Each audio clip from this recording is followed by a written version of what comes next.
Сәлем баршаңызға. Мен осындай астатық материалдарды бүгін іске асырайын деп тұрмын. Бұл матадан мен қазір қаламсап тігетін боламын. Маған осындай 2 дана материал дайындап алдым. Дайындап алғанда осы жаңағыдай кусок материалдардан қалған мата болатын. Ұзындығы 24 сантиметр болды, ал ені 18 сантиметр болды. Осы 2 матаны үйлестіре отырып мен қазір қаламсап тігетін болам. Және де осындай замок болатын, осы замокты осыған пайдаланатын болам. Гобелен матасын қатайтып алу үшін андай дублерін жабыстырып алатын боламыз. Содан кейін барып замок тігуін бастаймыз. Осылайынан дублерін деп алдық матамызды. Енді мына замокты орналастыратын боламыз.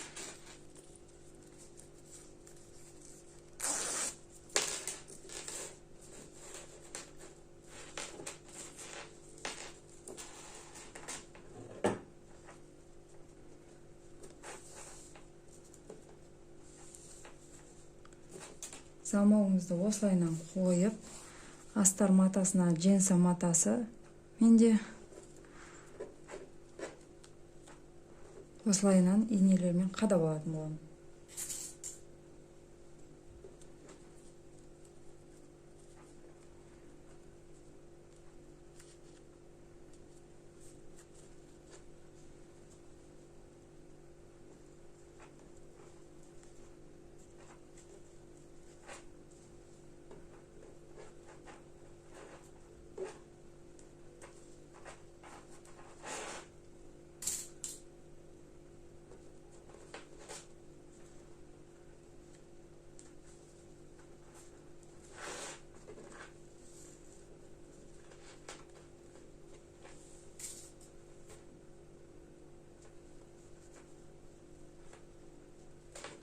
Енді осыны машинкада жүргіземіз.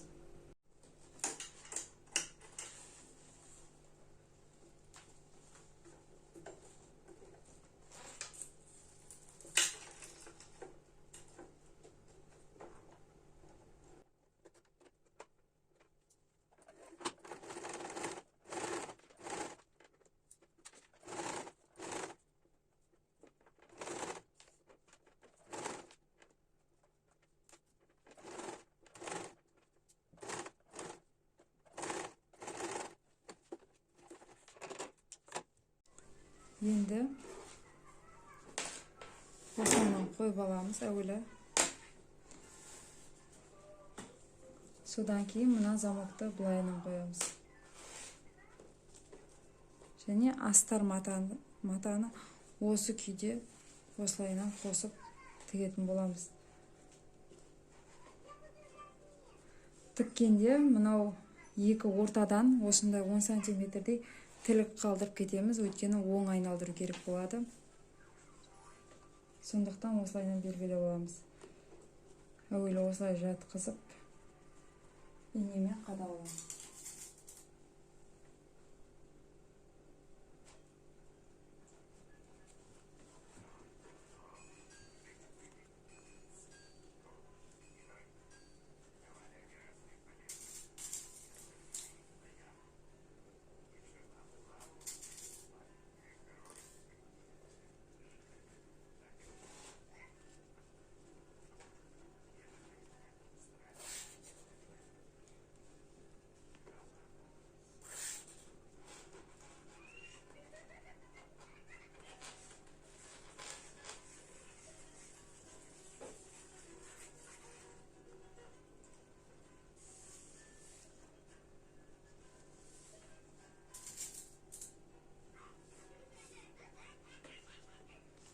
Осылайынан тағы тігіс жүргізіп алатын боламыз.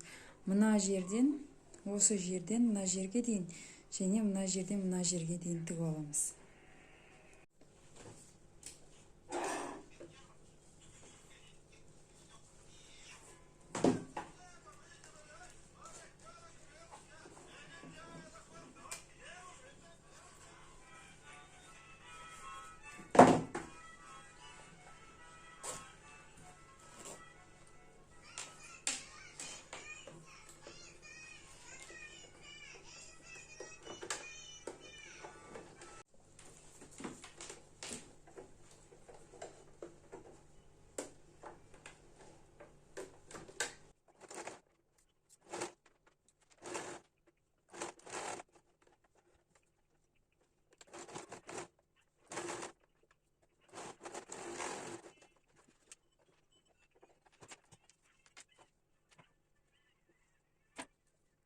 тігіп алдық. Мына жерден тілік қалдырып, енді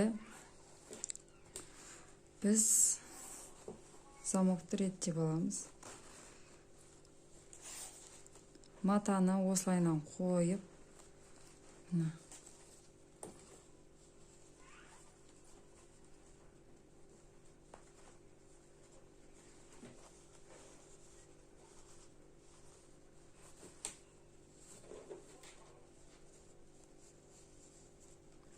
деңгейлерін бірдей қылып алып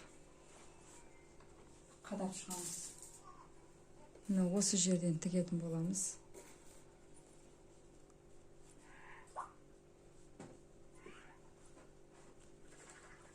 Екі жағы бірдей болу керек. Мен көз мөлшерімен алып жатырмын.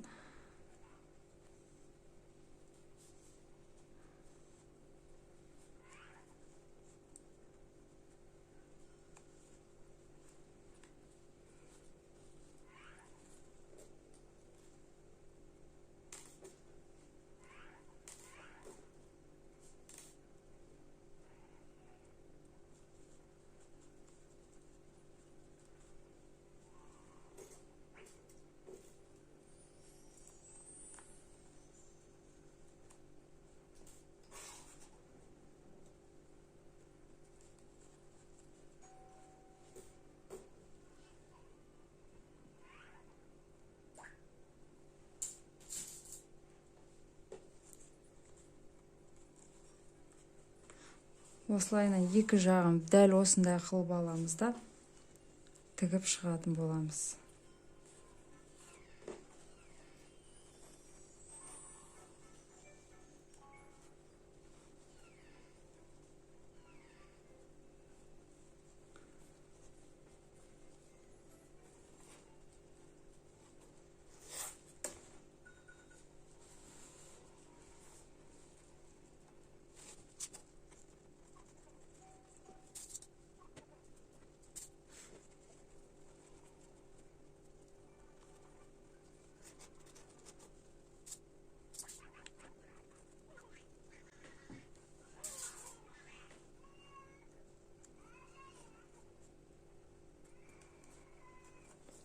Осылайынан екі жақтан 1 сантиметрден тігіп аламыз.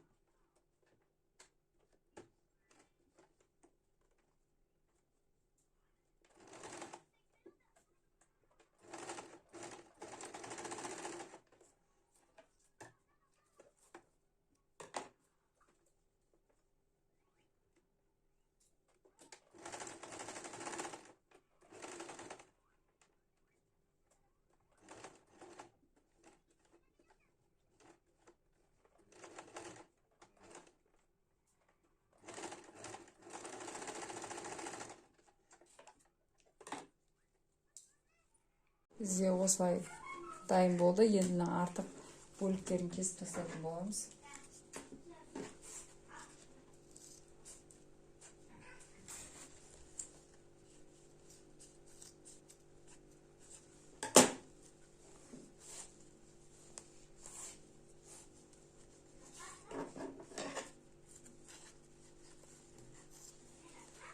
Аккуратно кеспесе қайшыңыз өтпей қалуы мүмкін.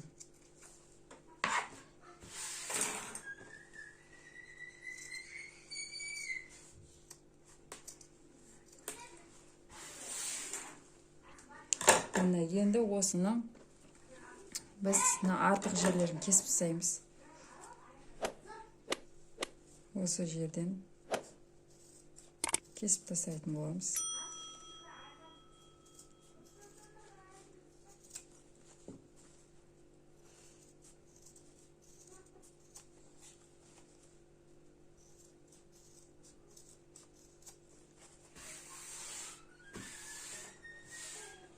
Енді осыны қалдырған тесігімізден 10 айналдырамыз.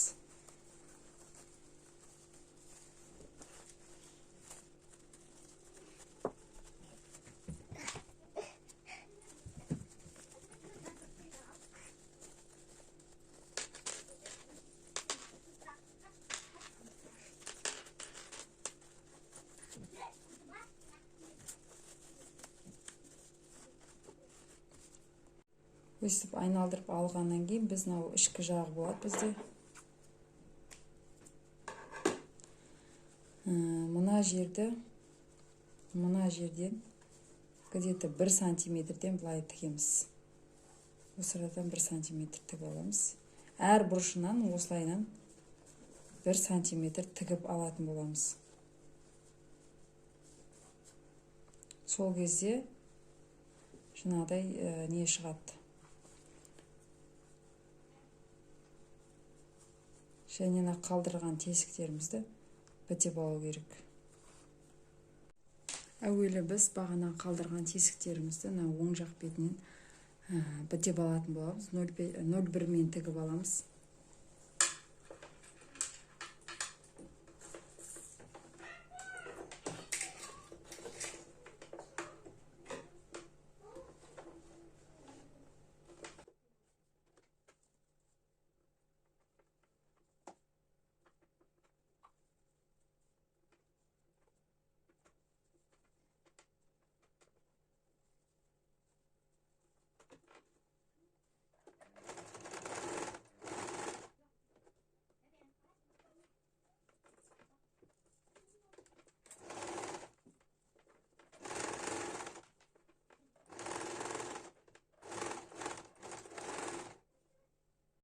Енді осыны теріс айналдырып, теріс жақ бетіне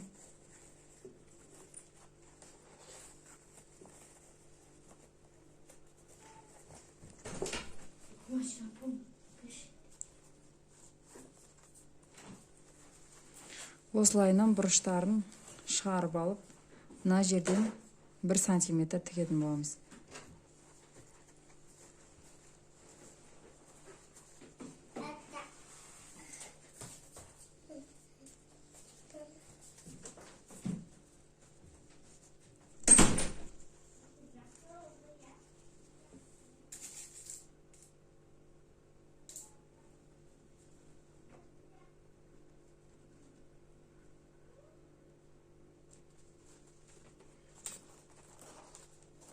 Барлық бұрышын осы жерден былайына тігіп алатын боламыз.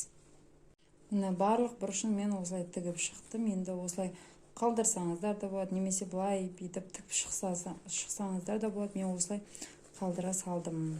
Енді осыны оң айналдырып,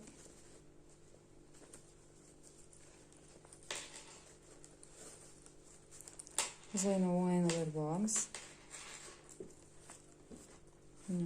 Міне осындай бізде қаламсап дайын болды. Осылай остаток материалдарды тастамай, осындай үйге керекті немесе балаларыңызға қажетті осындай сатып алмай-ақ, осындай қаламсап сияқты дүниелерді осылай тігіп берсеңіз де болады. Осылайынан қаламдарын салып қойсаңыз болады.